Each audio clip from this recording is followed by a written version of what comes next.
tokko safuu qabdi. Badiin kun immoo badii ji'aarraa waggaa har'aa torban lama har'aa miti. Badii waggaa 3 duraati viidiyoon kun. Istiriikoo waggaa 3 duraatu har'a dhufe sii galee isumayyuu har'aa irra deebiidhaan akka hawaasa kootti akka intala Oromoo tokkootti badiidha kun. Already badiidha dhiifama guddaan isiniin jedha shamarran Oromoo bakka bu'ees hawaasa Oromoo bakka bu'ees dhiifama guddaan isiniin jechuu barbaada. Warri hammoo kaleessa irraa kaasee hunduma keessan iyyuu fira koos diina koos namoota baay'een ilaalatu. Nama kiyya jedhu hundumayyuu hubadheen jiraan sii galee badiin kun utuu har'a ta'ees namni na jajjabeessaa jiru hin jiru. Anuu nama laaftuu miti. An nama jabduudha akka mataa kootiitti. Eenyullee nan jiraachisu eenyurraallee hin jiraadhu. Mataa kootii nan jiraadha. Haadha koo abbaa koo haadha koo bakka haadha isheetti isee kabaja. Haadhummaan bakka isheedhaa malutti. Abbaa koo bakka abbummaan isaa malutti isa kabaja malee eenyurraa nama jiraatu miti nama of ta'ee jiraatudha sii galee. Kanaaf iyyuu tarii sabboontuu aamilee see cabsinaa, mataa see cabsinaa, boquu see cabsina jettanii feesbuukii irratti, tiiktookii irratti nama kiyya jedhu nama baay'eetu waan kana godhaa ture. Hundi keessaniyyuu galatooma.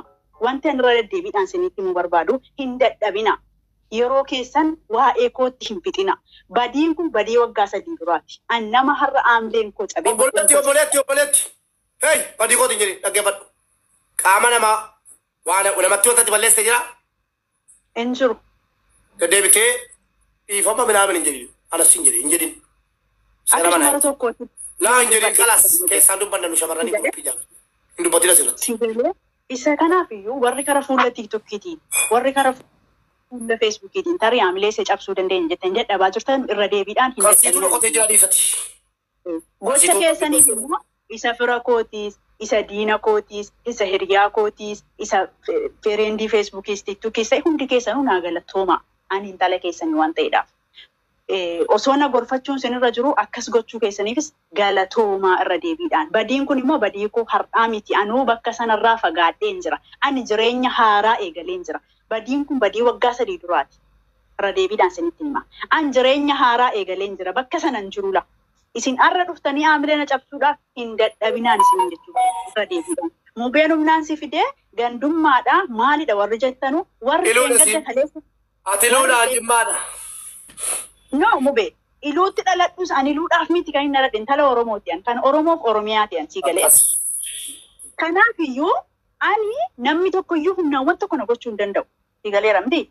Isa kanaaf gandummaa warri dhimma gandummaa kutaa namaa arrabstuu suusii qabdan akkasumatti gadi baatee arrabsaa malee sababa kootiif Mubaarakiinis Aljaziiraas eenyuun arrabsuu hin qabdan. Daareetti viidiyoo sana namaan itti ergee nan beeka abaluutti hin erge kalas dhumate. Kanaaf maqaa nama biraallee balleessuun hin barbaachisu. An nama of ta'ee jiraatu dhalarraa deddeebiidhaan isinitti hima. Eenyurraallee nama waa barbaadu miti an. Inta dhala namaatti dogongoreera. Innuu har'a miti waggaa 3 dura. Isa kanaaf kanuma jechuu barbaada. Warri suusii gandummaatiin nama arrabsuu qabdan akkasumatti baatee abbaa feetaan arrabsaa malee waa'ee kootiin eenyuullee hin arrabsina. Warri gadda kaleessa feesbuukii irratti poostii gochaa jirtan ijoollee kutaa kootii hundi keessanii iyyuu si ilaalaan ture. Ijoollee iluuti hundi keessanii warri naannaa arrabsaa tures warri naqeeqaa tures. Eenyu keessantu keessaan dhufee maaliif kana goote yoom kana goote akkamitti kana goote jedhee namni na gaafate nama muraasadha tokkoon keessanii isin beeka. Har'a amma ol baatanii gandummaadha maaloodha yoo suusii gandummaa qabatan deemaati achumatti fixadha. An akka intala Oromoo tokkotti hawaasa koos dhiifama nan gaafadha intala Oromooti. Warra ijoollee shamarranii dhuu fakkaatee mucaa keenya maaliif viidiyoo baase jedhuuf deebii maalii qabdaati? Ana amma kana mana kiyya mataasaa deemee laayivii seenee haasa'uu hin danda'amu kan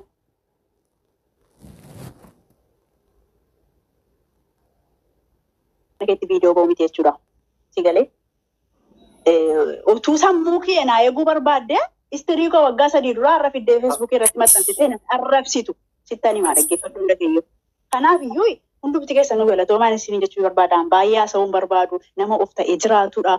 Eenyuyyuu aamilee koo cabsuu akka hin dandeenye immoo irra deddeebiinsi. Lakkii koo maal konkii waraabdee geefti warabbii siif dhiisu du'aa kadhu rabbii keetti deebii jireenya gaarii siif ta'u bakka inni kun darbeera wanti darbeera isa sichitti rabbi si eegu qoramtetta lama qoramin ilmi namaa bakka akkatti kufetuun taane bakka akkatti kufe sana yaadachuu qaba. Lama shawadamta jedhee yaadu kana booddee ati eeggannoo cimaadhaan jiraachuu qabda shi. Gorsa boleessa. Mubee ko an bakka sanan jiru waggaa 3 dura. An bakka sanarraa fagaadhe sammuu kiyyallee bakka sanaa fageesse. Sigalee warri rabbi si shamarraniiti. Shamarran warra wal jala jaluufi. Shamarran kooti dhaamsa dhaami meeme. An akka shamarran tokkootti shamarran keenya nama ta'e namni dogongora jiruun dogongora magaru dogongora ofii keerraa dogongorteerraa barachuu miti dogongora obboleettiin kee dogongorteerraa baradhu si galee nuti dogongorra miti nurraa baradhaa baqa hinga akka boodee isin jechuu barbaada warri ammoo shamara taatee osoo ofii keetii haybii guddaa babaattee jirtu deebitee nu arrabsuu barbaadu anaan arrabsuu barbaadu ani waan isiniin jedhu qabu sammuudhumti keessan isinitti ta'imuun isiniin jedha kanaaf kanuman jedhamu beekuun. Shamarran keenya rabbi si eegu akkatti attaallalamte abdii isaa galatoomne akkatti gowwoomfamte mucaan kun rabbiin qofatu beeka. Mucaan kun maraatu miti fayyaadha kun argitaniittu. Shamarran koo biyya arabaa keessa jettan jajjabeessuu qabdu. Kalas wanti dogoggoraa waraabdee argiteefi jennaan. Haga bultii ijaarrachuu kee eege abbaa manaa keettan ergamoo maallaqa naa ergita ka jedhu jira jedhani as geenyee jirra. Kana ilaa boleetti koo kanaan dura akka dogoggortee jirtu nyaatus baasus akka viidiyoo waraabdee dhiiraa ergitee jirtu hin dhossin dhiiraa amante. Yoo Mubaarak Musammaatti viidiyoo waraabdee ergitee jiraatte dogoggoraan abbaa manaa keetii Finfinnee yoo ta'e kan si fuudhu Finfinnee kanaan dura Mubaarakiin jaalladheen ture dogoggoraan viidiyoo na waraabsisee jira kun jireenya keenya irratti rakkoo hin fiduu jedhaatti maan dhofsina dhiiraa amantanii mubeekoo viidiyoo koo sana balleessite taatanii balleesseera jedhee yoo inni muka ciniine akkasitti la rabbi muka isaa ciniinsu ila jedhee ciniine ina manina dhiira gonkumaa ina manina hinno seela fakaa hoggaaniif jama faa lafa kaa dhiirri bineensa ina manina sinin jedhe itti maa abbaa manaa keessan yookiin fireendii keessanitti kanaan dura viidiyoo wayii dogoggoraa waraabee dalkaa baateetti kun bor yoo dhageesse miira maalii sitti uuma jira amala isaa sana booddee jiru immoo laala yoo amalli isaa jijjiirame irraa fagaadha yoo immoo abshir bareedduu koo namni dogoggoreen jiru ani dogoggoreen jira yoo inni jedhe nama keeti namni kun ishee hin dhofsina maaliif si ilmoo argatee wasa koonni jechuudha baala koonni akkana si ilmoo argatee fidanii jireenya kee balleessuu viidiyoo sana gadhiisanii yookaan immoo maallaqati hin dandeenye humnaa ol si gaafatanii si maraachuu waan ta'eef laayivii keessan kanaan duraa utuu hin dhossin fireendii keessan yookiin abbaa manaa keessatti himuu qabdu tokko. Sabboontuu kaleessa viidiyoo baaseen ture shamarran ol galtanii yaada irratti kennuu dandeessu yoo isinitti balleessan dhiifamaa miti mataan dhaabannee dhiifama sin gaafadhaan. Sabboontuu iluu kuni footoosii feesbuukii irra deemaa dhaggeeffadha. Yeroo ganda feesbuukii deemu feesbuukii irra deemu. Mee intaloo kana naa fidaa jedheen suuraa si maxxanse wal argitan argitaniittu. Lakkoofsa si naa fidan keessan mubee kunootii jedhan. Suuracha balleesseen sabboontuu itti dawwale hin kaastu. Waatsaappiin seene maanguddummaa hiriyoota sitti erge. Na jalaa kaastu hadaraanaa kadhaan jedheen anatu barbaadeetti deemu. Na jalaa haasa'uu hin dandeenye. Erga laayivii tiktookii seenee sabboontuu naa fidaatuun jechuu jiru dhuftee dubaara jettee dubbifte. Kottuun jedheeni hin dhufte. Wallaahi kijiba wanni naasuu tokko jiru. Sabboontuu iluu ta'uu siyyuu argaddummaadhaan miti kana shamarranii falmu. Nama ta'uu jiraatiif dadhabaa ta'uu jiraa qofaaf malee wallagga taate iluu taate sasin gandummaadhaan wal nyaataarta kanaan hin beekuwan. Gaafa nagoo abdii keetaachota kana godhe jechuun nagahee man. Amantanii amanuu baattanii abdii keetaachoon gaafa laayivii galuwan. Dirookooti. Abdii keetaachoo maqaa dubartii balleessuu wayitee jemeefi abdiidhaan jedhamee tun naga'uun laayivii seenaan rabbiif jecha dhugaa dubbadhaa. Abdiidhaa Mubaarakitu jedhamuun dantaa isaatii jedhaan laayivii seenaan. Wanta barbaade haqqee mucaa ba'u abbaan viidiyoo waraabse maqaan isaa baduudha. Dhageessanii kaayyoon koo kanuma rabbiin na arga. Sabboontu jedheen abeet akkam jirta nagaa. Eenyu kan viidiyoo si waraabeen jedheen. Roobeeraa tan ergee jette. Isaa lakkoofsa sanaa ergite asirratti dawwale. Roobeeraa kottu situ waraabee lakki na ergameera. Wani teetee gaggeeffadhaa. Wannaa saame nama kuma torba irratti wanta isinitti mun jiru sinuu dhageessanittu. Wannaa saame ergaa saameen booda feesbuukii irra seene. Amma gurbaan tokko gandummaadhaan Mubaarak ijoollee kan biraa fidee ijoollee shamarran kan biraa fidee dhoksee haasofsiisaa jira mucaan hospitaala jirti jedhee maxxanse. Maal gochuu qabaree? akka namni mubaarak hin kijiba hin jenneef dhugaa jirtu evidensii ragaa koo baafachuu gatii qabuuf obboleettii koo viidiyoo bahin jedheeni ishi jettee kunootiin an jira anaa jettee kan dubbataa jiru erga dubbatteen booda cufadhu jenne dhaggeeffadhaa geessanii erga dubbatteen booda cufadhu jedheen cufatte miti mee rabbii jedhaa shamarran ta'e dhiirri haadha keessan jaallattan anatu fokkisiise moo nama isa kadhatee atis himadhu sabboontu yoo dhiqqa siinaan jette dhiifama si gaafachuudhaaf qophiidhaan waan godhamu gochuudhaaf shamarran hunda keessan dhiifama gaafachuu qophiidha ana isa dhugaa koo baafachuudhaaf mucaa yoo ta'e bakki jarri hin geessine hin jiru telegiraamii ta'e mesenjera ta'e utuu yaaddani warra magadi baattanii mucaa durbaa nama 1700 irratti baafte jettanu nama 1700 irratti ergaa bulaa jirtu viidiyoosii utuu namummaa qabaattanii sana dhossamuu qaba malee isiin maaliif dhokotti viidiyoos bayammayyuu immoo meebee maali an badiiko an sobaa nama biraa fidanii roobeeraatti falmisiisaa jiru jedhamnaananii dhugaa gatiin jaalladhuuf lakkii kunooti mucaani jedhe sabboontu kaleessa viidiyoo baatee dubbachuu keessatti yaada qabdu kennan. Ani yaada tokko hin qabu. Fedhii kootiin hin dhufe. Dirqamaan dhuftee sodaachifamtee dhuftee wanti jedhamus hin jiru. Fedha kootiin an dhufe tokko jedhe. Mubee carraanaa kennin hin dubbadhaati. Ana eenyu nan sodaachisni.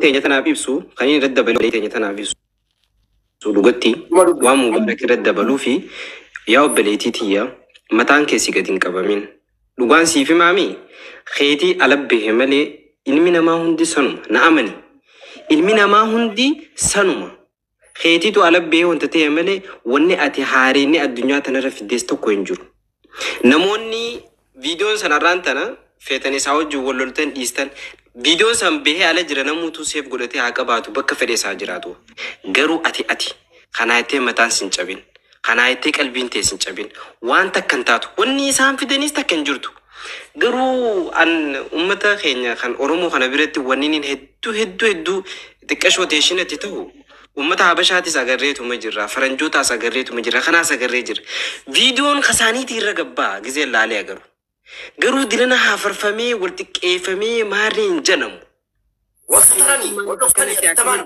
wadhoftaamsanii maarreen godhuuf naaf galuu dide kanaaf rabbii jaamjiko la ummata gosuurra dhugaa jirtu dhiisi torban kana la nam tokko olgatanii naan gorsina na gargaaruu yoo ta'e malee naan gorsina gorsan jaallatu namni keenya kabajamtoota jaallatamtoota ilma namaa as jira jirtan kabajamtoota jaallatamtoota shaamaa taatanii hawaasa keessaniif saba keessaniif ofii keessanii dukkana keessatti maatii keessanii iftanii miskiinotaa iftanii haadhaaf abbaa keessanii cobdanii ofii keessanii akka shaamaa kana cobdanii rakkataa Liibiyaa keessatti qabame cobdanii ofii gubataa hawaasa keessaniif cobdan galatooma ijoollee biyya Arabaa kabajaatu isiniin mala baasuu kabajaatu isiniin mala والله بيا لبارتي هو كبجة نبدن بيا ربي مرات كبجة قدار قط المنا مرة وانغاري نيجنا يقول لي بيا ربادو قرطكو وجتين ونقول تكلم تاني رفضان تانو سنجرو ونتي يقول لي بيا ربار ربسي سنجرو المنا ما تيتو كيسا نمني تور بيودا لته تور بكيسا تكو حتوتا إمبيكم تكو دكتورتا عملا جداف وجيا جدا أبعتنا سيني كده يقول لي بيا ربا tokko yoo dogoggorti hin qajeelfanna malee isin ijoolleen biyya Arabaa mucaa kana fooloo godha abshir dogoggorteetta jedha keessaan arrabsaa dhageessanii keessaanidha caccabsaa arrabsaa hin baasinaa gadi ijoollee biyya Arabaa amaanaa akka addaan isin hin baafne sagaxeen waliin isin qoodaa jiru ijoollee biyya Arabaa jedhanii isin arrabsaa jiru malee abadan abadu jedhanii nama tokko arrabsaan jiran shamarran biyya Arabaa jedha wallaalaa hundi kan waa tokko hin beekne kan takkaa guyyaa tokko sumunii tokko rakkataa barjoomee hin beekne kan garattaa isaan hin beekne dhageessanii kan miila isaarraa caammaa baasanii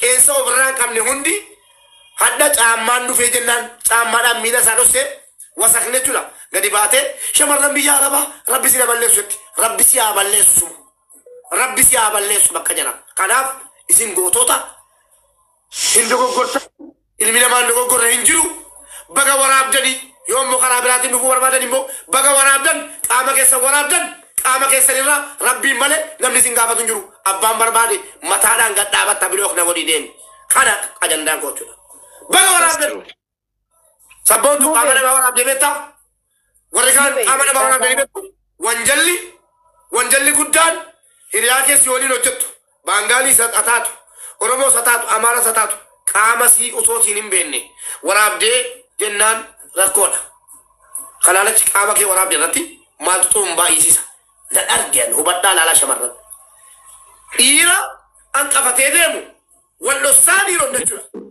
dubartii miskiina qalbii tokko malee hin qabne sanuu dhiirri kakatee kaan quraana baatee kaan matsaaf guddisii baatee rabbi waaqayyo wallaahi jedhee kakatee shamarran ilkaa viidiyoo baasee kee ashamaa qabuun hin dhaabata kana booddee amma ajandaa koo dhaggeeffadhaa amma obboleettii keenya gaafachuu ajandaan konni guddaan torban kana shamarran viidiyoo kee gadi ba'e kottuu na dubbisi abbaan si baase abbaan ati waraabdee itti ergite sunis yoo duuti sitti murtaa'e yoo duuti sitti murtaa'e duunni isatti murtaa'uu qaba yoo inni fokkise si waliin fokkisuu qaba yoo inni ati qilee seente si waliin qilee seenuu qaba over the game